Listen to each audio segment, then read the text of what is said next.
Witam Państwa serdecznie. Chcielibyśmy przedstawić Państwu najnowsze urządzenie marki STEL. Jest to firma, która produkuje urządzenia do cięcia plazmą od 1986 roku, a sama fabryka produkuje urządzenia spawalnicze i przecinarki od 1979 roku. Pokażemy, jak ustawiać parametry na tym urządzeniu, dobierzemy wszystkie podzespoły palnika i dodatkowo sprawdzimy, jak to urządzenie będzie się zachowywać w takim prawdziwym cięciu. Producent zarzeka się, że to urządzenie o mocy 70 A może ciąć materiały o grubości nawet 40 mm, co normalnie jest osiągalne dla urządzeń tego typu, które posiadają dużo większą moc, około 100-120 A. Urządzenia, które tną 40 mm, zwykle ważą około 36 kg. To urządzenie waży 23 kg i według producenta potrafi przeciąć taki materiał, co oczywiście sprawdzimy. Dużym atutem tej przecinarki plazmowej jest posiadanie niezawodnego palnika amerykańskiego producenta. Urządzenie to ma również zastosowanie w automatyzacji. Posiada wbudowaną płytę do sterowania CNC i interfejsu. Myślę, że przejdziemy do testu, zobaczymy sobie, co ta maszyna potrafi, bo tak naprawdę na to wszyscy czekamy. Zapraszam.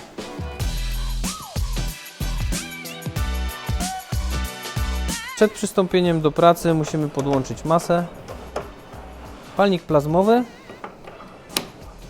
oraz sprężone powietrze. I pozostaje nam wyregulować ciśnienie powietrza.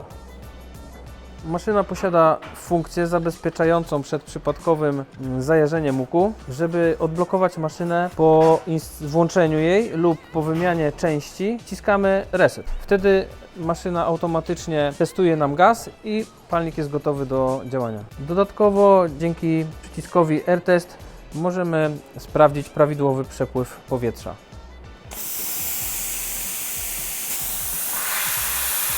Przygotowałem dla Was parę smakołyków. Sam nie mogę się doczekać, jak to zrobimy. Zobaczmy sobie, jaką mamy tutaj grubość materiału. Mamy tutaj 10 mm grubości, więc wymieniam sobie kielich osłony Shield Cap na kielich, do którego zamontuję dodatkowo sanki. Pozwolą mi one utrzymać odpowiedni dystans od materiału, który powinien wynosić między 2 a 4 mm. I tak wymieniam kielich osłony. Tip, końcówka prądowa tutaj akurat jest dobra, 80 A. Urządzenie ma 70. Start cartridge pozostaje taki sam i elektroda również jest uniwersalna, pozostaje taka sama. Są różne wersje tej elektrody o większych wydajnościach, ale stosujemy w tej chwili podstawową. Tak samo start cartridge występuje w opcji do automatyzacji. Kielich osłony na sam koniec i widełki.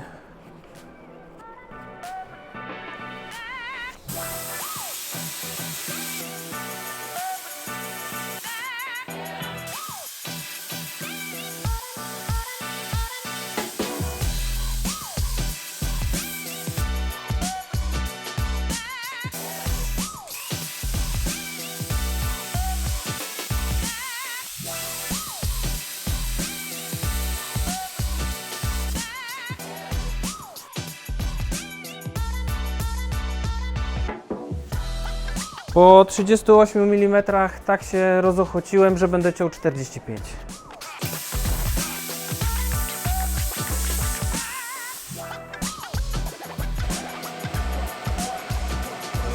Po takim cięciu tylko dobra, mocna włoska kawa, albo lepiej meliska na uspokojenie. I następnym razem przywieźcie mi czołg.